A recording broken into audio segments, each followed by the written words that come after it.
this shooting. Dr. David Jolly is with us, Republican from Florida. Would you tell us exactly what happened in the briefing and why you walked out? Sure. Look, I don't want to make too much of it. We received a briefing from the FBI director, the Secretary of Homeland Security, and then it turned time for questions. But when voices on the left who accuse Republicans of being complicit in mass shootings suggest we are cowards, when Harry Reid blames Marco Rubio, but Stuart, frankly, when voices on my side blame the president and take us down the road to division, it is frustrating. This is a week where we mourn together as a nation, where we should be healing, and we should come together, reflect the unity of the American people to arrive at common sense solutions.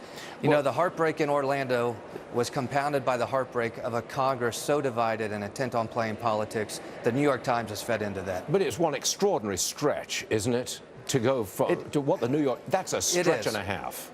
Listen, Republicans are not responsible for this. This was a young man intent on becoming a terrorist in the name of ISIS, and he did so. He pledged his allegiance to ISIS. He believed in fundamental religious convictions of his own that were perverted and wrong.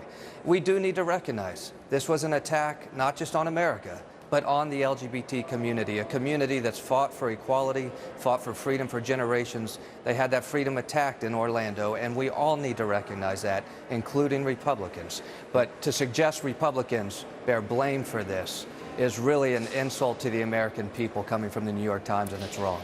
I want to go back to the hearings in Washington right now. CIA Director John Brennan is testifying. He's already said this morning that ISIS is gaining a lot of ground, especially in Libya. He says there's now 5, maybe 8,000 ISIS fighters surrounding the port of Sirte in Libya. They're gaining strength.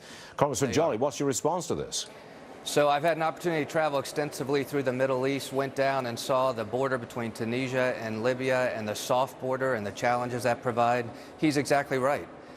ISIS knows no boundary, no territorial boundary, and Libya is a hotbed. Anywhere with political uncertainty, we will see ISIS and terror grow.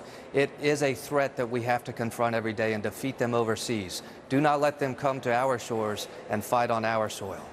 David Jolly, Congressman, Republican, Florida, thank you for joining us, sir. We appreciate your presence today. Thank you, Stuart. Good to be with you. Now, we're following a